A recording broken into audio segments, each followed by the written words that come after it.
Number 1. He lost his virginity to a prostitute. Around 1787, Napoleon likely lost his virginity to a prostitute in a Paris brothel. Biographer Andrew Roberts recounts a brief personal note written by Napoleon, chronicling his encounter with a prostitute in Paris's Palais Royal, a district known as a 19th century red light district. After leaving the Italian opera, Napoleon noticed a young woman whose timid demeanor intrigued him. Their conversation revealed her difficult past. She had been seduced and abandoned by a military officer and turned to prostitution out of necessity. Though he expressed concern for her well-being, he ultimately propositioned her. Roberts suggests that this was the night Napoleon likely lost his virginity, noting that he found the experience significant enough to record in writing. Number 2.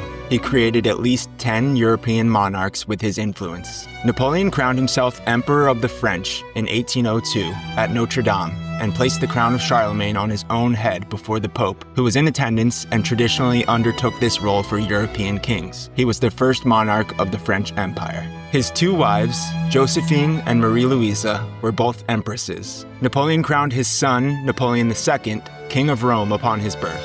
He would later die in adolescence. He crowned his 3 brothers, Louis Bonaparte, King of Holland, Joseph Bonaparte, King of Spain, and Jerome Bonaparte, King of Westphalia. Gustavus Adolphus, who was a close ally of Napoleon during his reign, would become King of Sweden. 2 of Napoleon's marshals and close friends would also become kings. Joachim Murat became King of Naples, and Jean-Baptiste Bernadotte became King of Sweden and Norway in 1818. His family still rules today.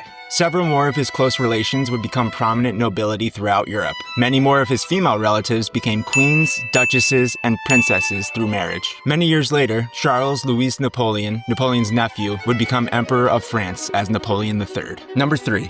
He discovered the Rosetta Stone during his Egyptian campaign. The Rosetta Stone is an ancient granite slab carved in 3 languages: hieroglyphic Egyptian, Demotic Egyptian, and Ancient Greek. It played a vital part in deciphering Egyptian hieroglyphs and has been long considered as a hugely important artifact for translating languages. It was discovered by Napoleon's soldiers during his Egyptian campaign in 1799. Number 4. Beethoven planned to dedicate his 3rd symphony to Napoleon. Ludwig van Beethoven greatly admired the general, closely following Napoleon's early years as first consul after overthrowing the existing French government. When he began working on Symphony No. 3, Beethoven professed to be inspired by Napoleon's heroic exploits and democratic ideals. He even included cannon fire and gunpowder blasts in the written music.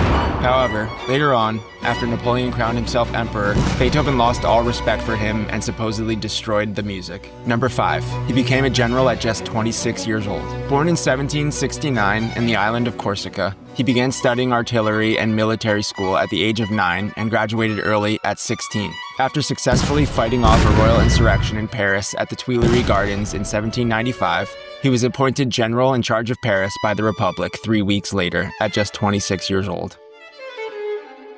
If you like this video, don't miss Napoleon's finest regiment of horsemen embark on history's most glorious cavalry charge in the related video. The legendary feats of this Polish regiment is beyond badass. Watch it and thank me later. If you happen to know a crazy fact, let me know in the comments. Part 2 is coming, so click the sub and bell buttons if you don't want to miss it. I have a feeling YouTube isn't going to like the fact that the word prostitute is in this video's title, so before you go, take a second to click like and share for me real quick. Your support means so much to me. I'm Connor with the Motion Visual. I'm just a regular dude that loves history, and I hope to see you next time. Peace.